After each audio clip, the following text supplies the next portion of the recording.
Donc, Wincop est une coopérative, c'est une compagnie maritime militante qui a vocation à déployer des porte-conteneurs opérés à la voile pour décarboner le transport de marchandises. Wincop est né de la rencontre de trois acteurs. Zéphyr et Boré, qui est spécialisé dans le développement de cargos à voile, Arcadie, qui est un importateur d'épices, et Julien Noé, le fondateur d'Enercop, une société qui fournit des énergies renouvelables en France pour les particuliers et les entreprises. Et Arcadie, importateur d'épices, importe beaucoup d'épices depuis Madagascar et avait la volonté de décarboner le transport maritime sur ce tronçon. Donc le navire qu'on a designé pour aller à Madagascar, il a une capacité de 1400 tonnes, ce qui représente à peu près 100 équivalents 20 pieds. C'est donc un porte-conteneur et dans ces conteneurs, aujourd'hui on discute avec une dizaine de chargeurs malgaches qui sont des producteurs locaux, des producteurs de denrées alimentaires principalement, sur de l'épice, de la vanille, du cacao, des fruits de mer et des produits vraiment typiques de l'île.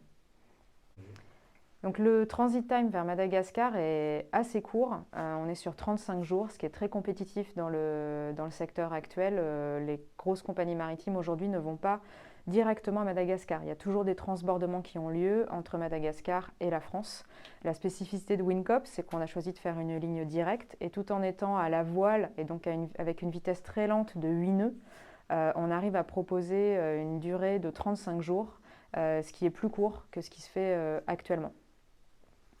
Le modèle économique de ce navire est mixte. On va avoir du transport de marchandises avec des conteneurs, donc avec un taux de fret au conteneur, et du transport de passagers. On prévoit 12 places passagers sur ce navire, donc dans des cabines doubles principalement, avec un confort relatif. L'objectif, c'est vraiment de pouvoir proposer à des gens de faire une traversée sur un navire au commerce.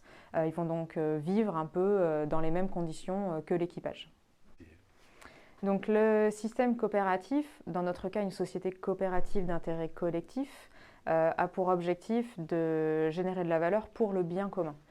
Donc on est dans une répartition vraiment de détention du capital et de partage des richesses, ce qui est très important pour nous. La coopérative en fait est légalement tenue de verser 57% de ses bénéfices en réserve.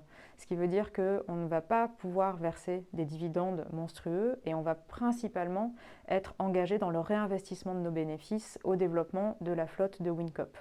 Donc la coopérative, elle implique ça. Et elle a aussi la particularité d'amener tous ces sociétaires, on ne parle pas d'actionnaires, on parle de sociétaires, d'amener tous ces sociétaires à se mobiliser pour les prises de décision majeures du développement de l'entreprise.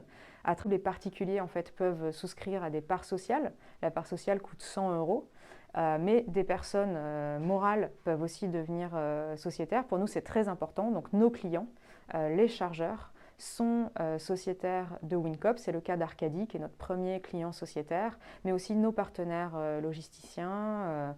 En fait, l'ensemble des acteurs présents dans la production de notre chaîne de valeur va se retrouver sociétaire. On est actuellement en pleine levée de fonds pour la construction du premier navire. Un navire de cette taille, donc 85 mètres, 1400 tonnes, ça va coûter de l'ordre de 22 millions d'euros. L'objectif ici, c'est de sécuriser le capital et donc on recherche actuellement 7 millions d'euros en capital à travers une levée de fonds participative pour réunir l'ensemble de nos sociétaires dans notre gouvernance partagée. Pour la suite, on a, en développant Madagascar, donc qui est un territoire assez particulier à adresser sur du transport à la voile, on a aperçu des besoins forts dans l'océan Indien. Donc on est en train d'évaluer d'autres escales que Madagascar dans l'océan Indien et on développe aussi une ligne vers l'Amérique centrale.